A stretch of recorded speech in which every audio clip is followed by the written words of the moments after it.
ദേവിക സത്യന്യായം വിട്ട് ഒന്നും ചെയ്യില്ല. ഈ സത്യത്തെ അതിജീവിക്കാൻ ദേവികയ്ക്കാകുമോ? ഞാൻ പറയുന്നത് വെറും നിഗമനം മാത്രമല്ല സർ, യാഥാർത്ഥ്യം കൂടിയാ. ഹലോ, അങ്ങനെ നമ്മുടെ സുഗമോ ദ്വീപിൽ ഋഷിയുടെ കാര്യം അതെന്താകും? ഈ കാര്യം നന്ദനാണ് ഋഷിയെ കൊന്നതെന്ന് അറിഞ്ഞാൽ ദേവിക എങ്ങനെയായിരിക്കും പ്രതികരിക്കുക എന്നുള്ള ഒരു ചോദ്യങ്ങളിലൊക്കെയാണ് ഇപ്പോൾ നമ്മുടെ സുഗമോ ദേവി പോയിക്കൊണ്ടിരിക്കുന്നത് അല്ലെ. അപ്പൊ നമ്മുടെ സിദ്ധാർത്ഥൻ ഇങ്ങനെ പറയുന്നുണ്ട്, ദേവിക നേരും നെറിയുമുള്ള കുട്ടിയാണ്, അവള് എപ്പോഴും ന്യായത്തിനൊപ്പമേ നീതിക്കൊപ്പമേ നിൽക്കൂ എന്നൊക്കെ പറയുന്നുണ്ട്. അതായത് കൊന്നത് നന്ദനാണെന്ന് അറിഞ്ഞാൽ നന്ദനെതിരെ പോകും എന്നുള്ള രീതിയിലാണ് നമ്മുടെ സിദ്ധാർത്ഥൻ സംസാരിക്കുന്നതൊക്കെ.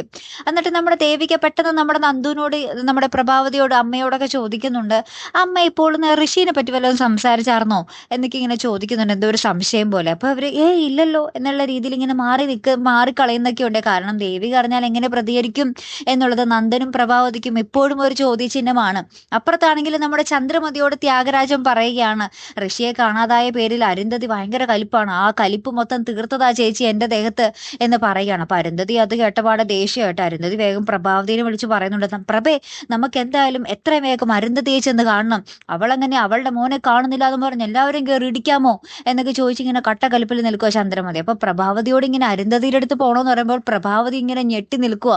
ദൈവം അരുന്ധതിയുടെ അടുത്ത് പോയ പിന്നെ എല്ലാം തീർന്നു, ഋഷി മരിച്ചിരിക്കുവാണ്. ഈ ഒരു വാർത്തയെങ്ങാനും അരുന്ധതി അറിഞ്ഞാൽ പിന്നെ സകലതും തീ കത്തിച്ച് കളയും, കത്തിച്ച് ചാമ്പലാക്കി കളയും അല്ലെ. അപ്പൊ അമ്മാതിരി കലിപ്പിൽ നിൽക്കുവാണ് ഈ അരുന്ധതി. അപ്പൊ അവരുടെ മുന്നിലേക്ക് ഇപ്പൊ ചെന്നാലുള്ള അവസ്ഥ എന്തായിരിക്കും എന്ന് കരുതി നമ്മുടെ പ്രഭാവതി ഒന്ന് പേടിച്ച് നിൽക്കുന്നുണ്ടേ. ഏതായാലും കാത്തിരുന്ന് തന്നെ കാണാം കേട്ടോ. അടുത്തൊരു വീഡിയോയുമായി വരുന്നത് വരയ്ക്കും. Here I am the Malayali signing of.